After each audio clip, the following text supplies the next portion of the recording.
Welcome back YouTube, and man, if I'm anyone, but Steam, I'm probably stressed with high cortisol levels because I keep getting mogged by them. And at this point, Steam doesn't even have to do anything.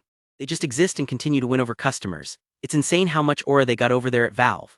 Anyways, enough glazing, but it genuinely feels like everyone else is in a race to see who can squeeze the most money out of their players, while offering the absolute bare minimum in return.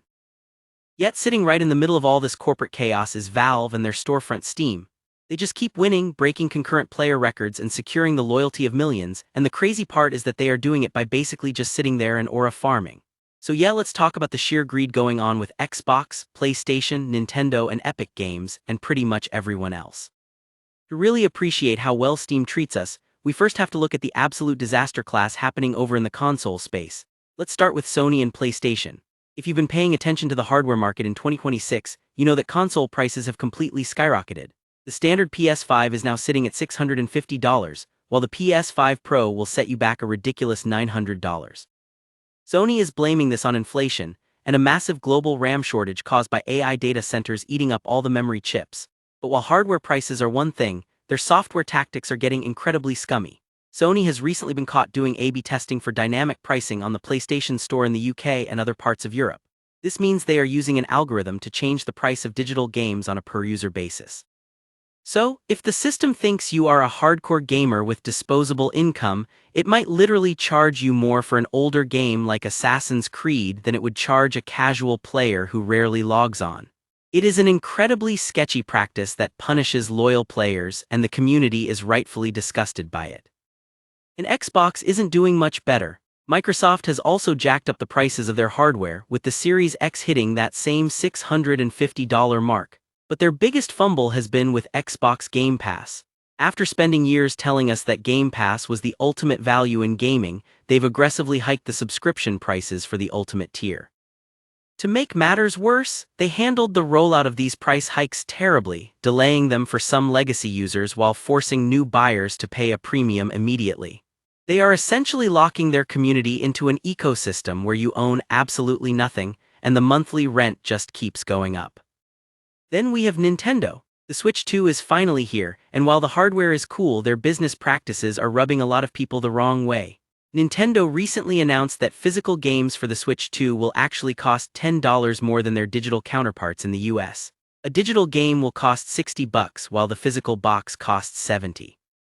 They claim this is due to manufacturing costs, but players see it for what it is: a transparent attempt to force everyone to go all digital so Nintendo can completely kill the used game market.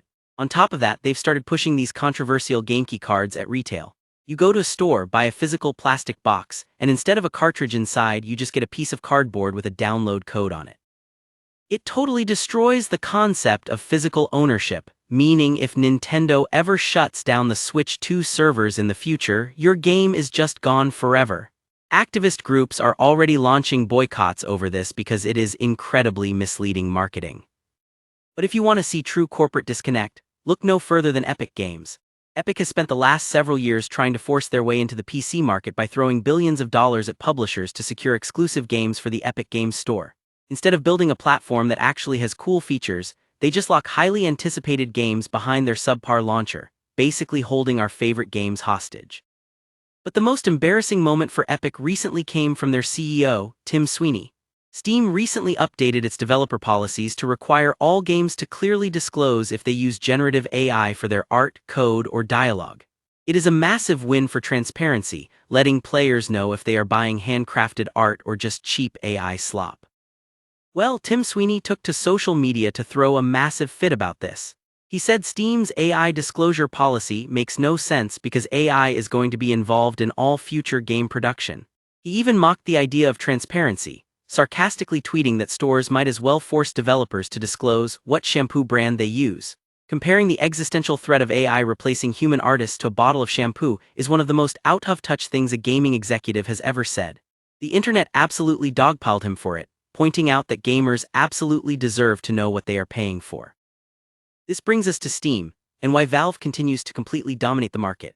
Valve's co-founder Gabe Newell said something over a decade ago that basically defines the entire company's philosophy. Piracy is almost always a service problem and not a pricing problem.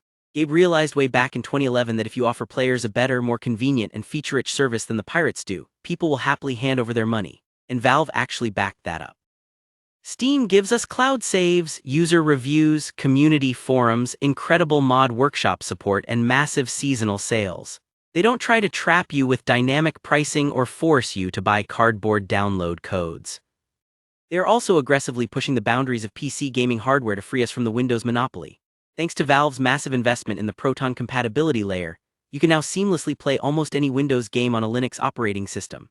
This tech is what powers the massively successful Steam Deck, and it's working so well that as of March 2026, Linux officially crossed a massive 5% market share on the Steam hardware survey. That might sound small, but in the PC world it is a monumental shift, and Valve isn't stopping there.